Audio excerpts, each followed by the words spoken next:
Hi everyone. Welcome to our next Ancient Persia video lecture. Today's topic is the reign of King Darius II and the evolution of Persia's Greek diplomacy on the empire's northwestern frontier.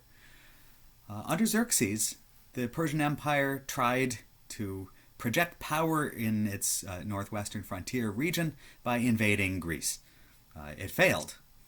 Under the next ruler, Artaxerxes I, attempted to stabilize the northwestern frontier and show off the power of the empire by making peace with Athens. And he brought greater prosperity and stability to the northwestern region. Under the next ruler, Darius II, the Persian Empire would engage in a bold new intervention in Greek affairs. The Greek city-states of Athens and Sparta were engaged in a long, destructive, and stalemated conflict known as the Great Peloponnesian War from 431 down to 404 BCE. The decisive factor in that conflict became the Persian decision to intervene and to give financial aid to Sparta in order to bring down the Greek mini-empire of Athens.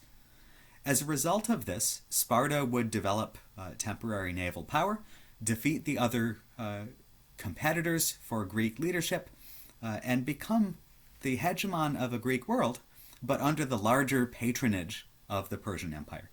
So this is a key moment in the diplomatic evolution of Persian practice. What we're going to think out today is how and why this Persian intervention unfolded.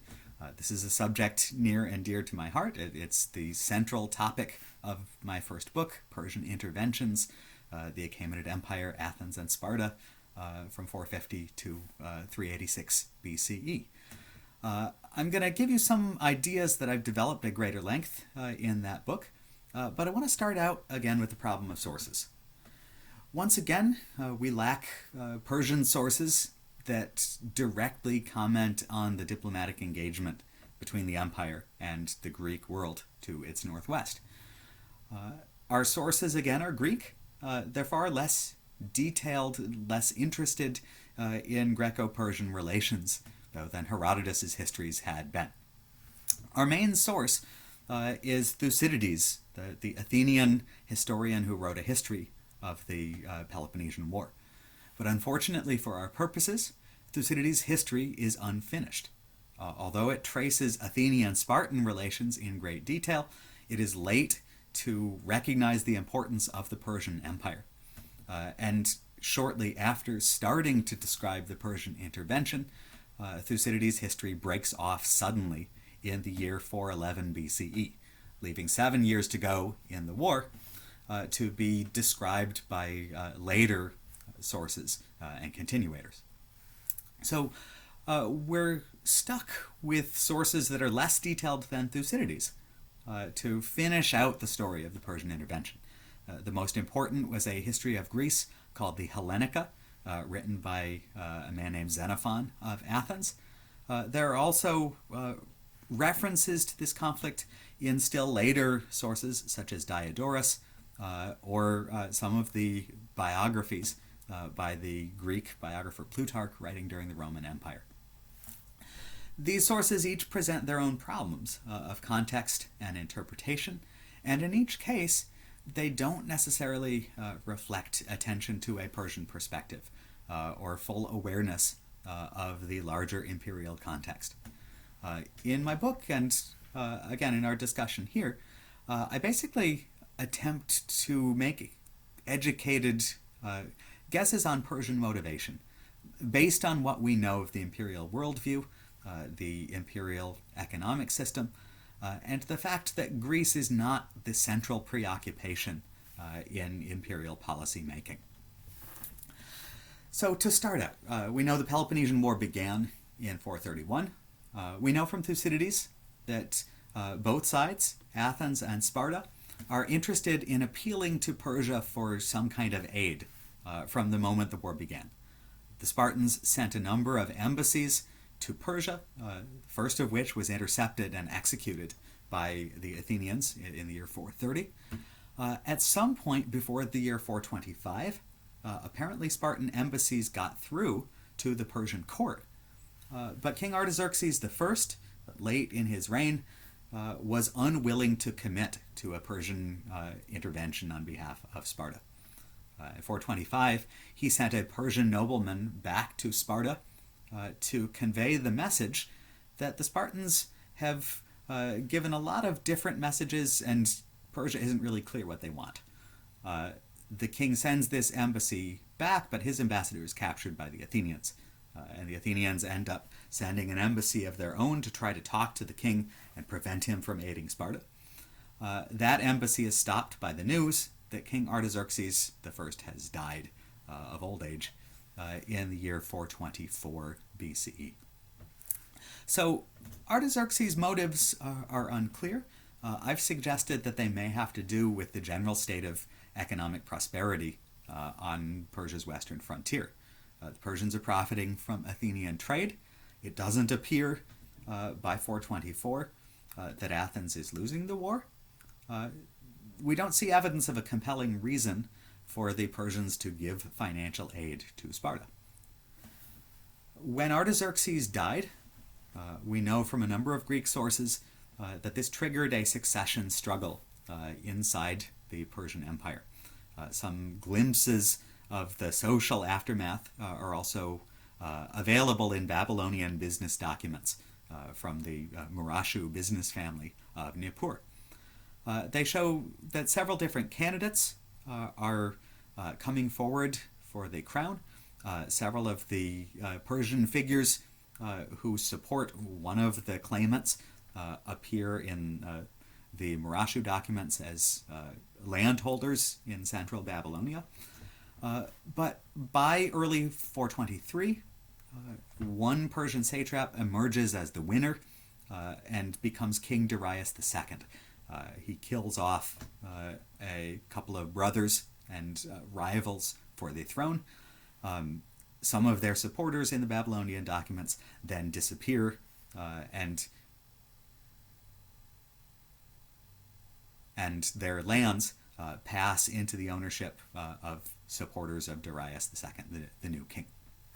So there's a new Darius on the throne 100 years after the first Darius. The second Darius seems to have made an accommodation with Athens fairly early in his reign, basically extending the peace, or at least the willingness to coexist with an Athenian empire that controls the Ionian Greek city-states. That situation lasted for several more years. But about 10 years into Darius's reign, the situation changes in some dramatic ways.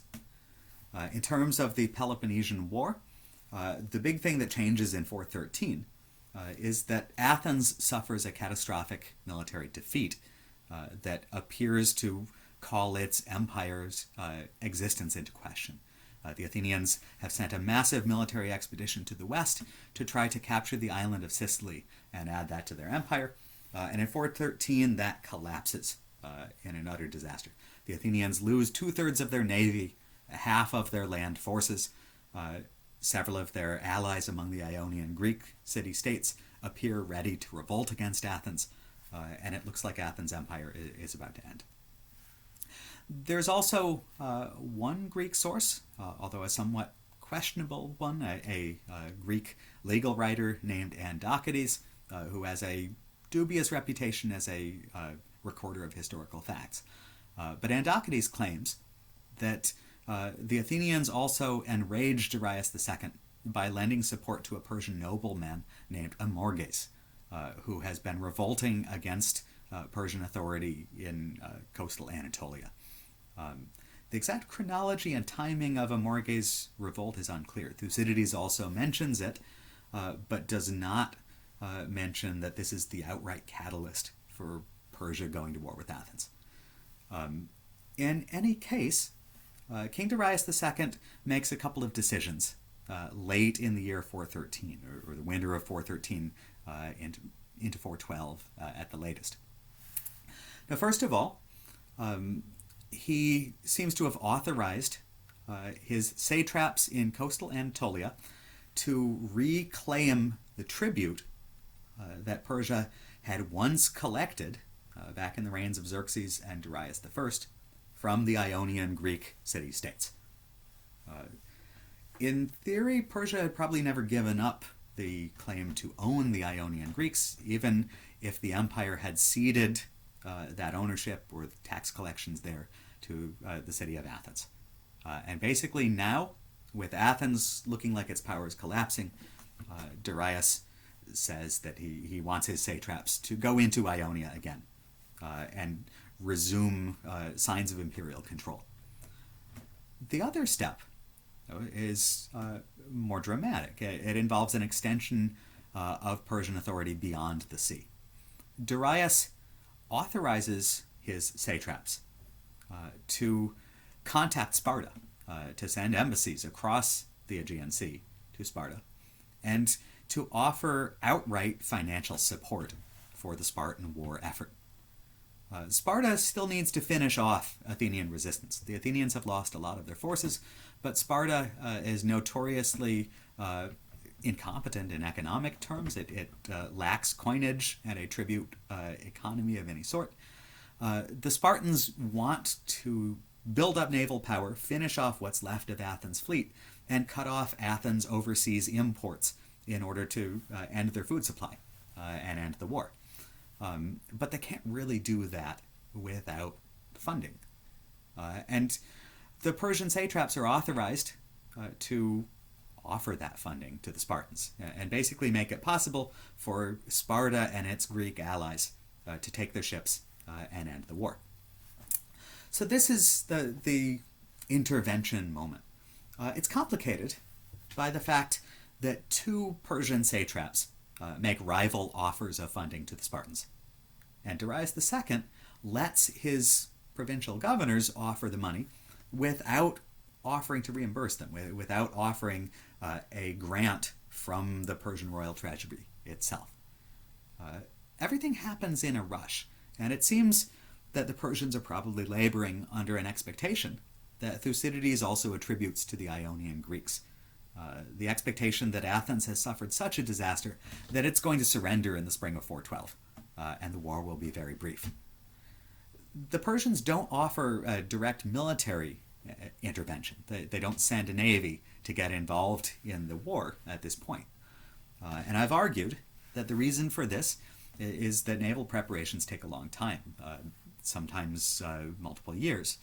And if it looks like Athens' empire is about to collapse and a new leader is emerging in the shape of Sparta in the Greek world, only rapid Persian action can assert their diplomatic credit for the victory.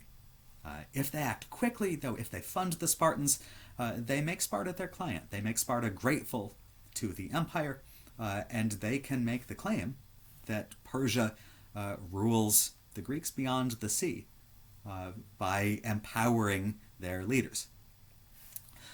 So everything goes wrong in the initial intervention. And again, this is the story we have in Thucydides' Book 8. All of the complications that develop out of this Persian offer of funding.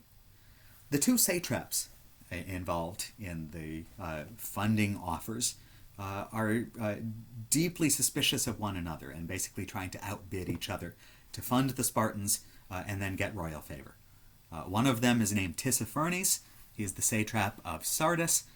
The other is named Pharnabazus, satrap of a place called Dascylium, up to the north of Sardis and near the body of water called the Propontis, east of the Hellespont. Tissaphernes in the south and Pharnabazus in the north basically each ask the Spartans to send a fleet to their coastal area. And they offer to fund the Spartans only if they cooperate personally with themselves and not with the other satrap. Now, they hope that this is going to happen quickly, that the Spartans will send out a fleet in the spring of 412. The satraps will deliver a generous funding package to that fleet. The Ionian cities will rise up against Athens, and Sparta will allow Persia to reclaim the Ionian Greeks in exchange for the financial aid that cements Athens' fate. So in fact, the Spartan fleet shows up months too late. It takes much longer to organize it than they expect. The Athenians are more resilient than expected and counterattack with their fleet. Some Ionian cities rebel, but others are reluctant to. And in some of the cities that rebel and allow the Persians to reclaim them, the Athenians show up so fast that they're able to take them back.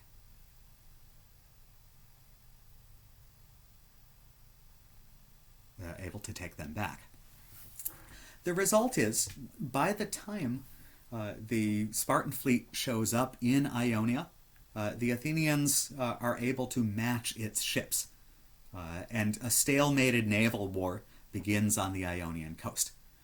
What had looked like a short-term offer of a large amount of money to fund the Spartan fleet turns into an open-ended commitment.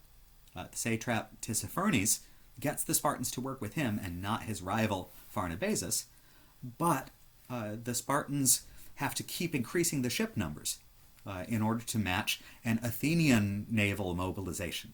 The result is Tissaphernes ends up paying for double the number of ships that he had expected, and instead of paying them for 1 or 2 months, it's clear that the war is going to last at least another year and maybe longer than that. Under these circumstances, Tissaphernes makes the decision to cut the Spartans' pay by 50%. This angers the Spartans, who believe that the Persians can't be trusted, or at least Tissaphernes can't be trusted, and he's playing a double game. The situation is worsened by the presence of a notorious Greek political exile named Alcibiades. Those of you who've taken my Greek history class have heard many Alcibiades stories. Long story short, he is a political exile from Athens, sentenced to death there in absentia for various crimes against the state. He has fled to Sparta, worked against his home state, but then in the summer of 412, he defects from the Spartans to the satrap Tissaphernes. And he supposedly is telling Tissaphernes that you can't trust Sparta and you should reconcile with Athens instead, or at least play them off against one another. Alcibiades' game is to try to get a pardon at Athens and get invited back home. But in service of that objective, he seems to work very hard to try to undermine Persian-Spartan diplomacy. And the Spartans trust Tissaphernes even less when they know that he's keeping Alcibiades at his court. Now, all of this convoluted diplomatic intrigue leads to a Persian-Spartan treaty in the spring of 411, but ultimately makes the terms of that treaty difficult for Persia to fulfill. In the treaty, the Persian-Spartan alliance is authorized by Darius. Tissaphernes is named as the chief agent of the king in maintaining that alliance. And the Persians promise that an official Persian imperial fleet will sail into the Aegean Sea in 411 BCE. It will join the Spartan fleet. Together they will outnumber the Athenians at least 2 to 1, and they will fight and end the war. However, the fleet never actually comes. And Thucydides' histories end at the moment where the fleet deployment has just been cancelled. The Persians send 147 warships halfway to the Aegean Sea, but then they stop. They wait for several months on the southern coast of Anatolia, and then they turn around and go home and demobilize. Thucydides interprets this as part of a Persian balance of power strategy. He believes that Tissaphernes fears both Athens and Sparta, and decides the best way to ensure Persian security is to keep them stalemated, confuse them, keep them locked in a long war that's never going to end, and weaken both, and thus protect Persian Ionia. I have argued that this theory is incorrect, although it's popular among many modern scholars who have a great confidence in Thucydides' views as a political scientist. I've argued that Thucydides can't necessarily be trusted on Persian motivation. He didn't speak Persian, he shows no familiarity with Persian sources, and no deep interest in the empire's inner workings or worldview. The problem with Thucydides' balancing theory, from my point of view, is that it exaggerates a Persian fear of Greeks. It exaggerates the importance of Greeks in Persian eyes, and it makes Tissaphernes the architect of a strategy based on fear of the Greeks that he would have had to secure authorization on from the king of Persia himself. I would suggest that if that is the basis of his strategy, he would not have maintained his position in the empire for a long time. The king himself, Darius, has to make a decision about whether a Persian fleet goes on its campaign as planned or is demobilized. And I argue that there are events we see at the end of Thucydides' history that better explain the withdrawal of the Persian fleet and the failure to fulfill its mission. At the moment where the Persian fleet pauses and waits, there's a crisis developing between the Ionians, the Spartans, and the Persians. Basically, Alcibiades defects back to the Athenian side. This worsens Spartan and Ionian suspicions of Tissaphernes as playing a double game. And the Ionians in the city of Miletus, which has become the base for the Spartan fleet, riot against the Persians. Ionians in Miletus, again, this is less than a century after Miletus had been the epicenter of the Ionian revolt. Ionians in Miletus, who have been getting Persian aid and protection, riot and attack and capture the Persian fort put there for Tissaphernes' garrison. They're supported in this by sailors from the Spartan fleet. Tissaphernes, we're told, complained to Sparta with an embassy, but the Spartans ignored his complaint. I would suggest that that provides a stronger explanation for why the Persian fleet movement to help the Spartans is cancelled. And for the next couple of years, Pharnabazus attempts to fund Spartan naval operations further north, but the Athenian navy sinks the Spartan fleet, destroys it completely in battle in the year 410. And Sparta goes through several rough years where Persian funding is limited. The intervention becomes successful because of a second wave of financial aid that is more centralized. And this begins in the year 408, when a new Spartan embassy goes to the Persian court and convinces Darius II to give a direct royal grant of funds for the Spartan navy. The money is delivered back to the coast in 407 by Darius's younger son, Prince Cyrus the Younger, a 16-year-old prince in his first administrative assignment. He goes to Sardis. He outranks and supersedes both Tissaphernes and Pharnabazus. And he delivers the king's money to a new Spartan general, Lysander, who is capable of doing a good job at reorganizing and retraining a rebuilt Spartan fleet. Cyrus gives royal funds to Lysander. He raises the pay of the Spartan sailors, not as high as Tissaphernes had originally given, but he pays them more than the low rate Tissaphernes had lowered their funding to. Cyrus and Lysander thus work together as a team. Cyrus provides the money, Lysander organizes his forces and gets them into a state where they could possibly compete with the Athenians at sea. Ultimately, after several more setbacks, Cyrus would finally give a massive funding package to Lysander and the Spartans in the year 405, just before Cyrus himself goes back to the Persian court, having been recalled by his father. We think in this last funding package, Cyrus basically spends his entire personal fortune, his household funds, on an investment, a hope that the Spartans will win and that he'll get the credit. So Lysander, with this last extra generous package of silver, manages to get his fleet in fighting shape, outmaneuvers the Athenians, and catches their fleet on shore in the Hellespont at a place called Aegispotami. And in the summer of 405, Lysander captures the entire Athenian fleet on shore. That leads to the end of the Peloponnesian War. Lysander sails to Athens, puts it under siege for 8 months, and finally forces its surrender in 404.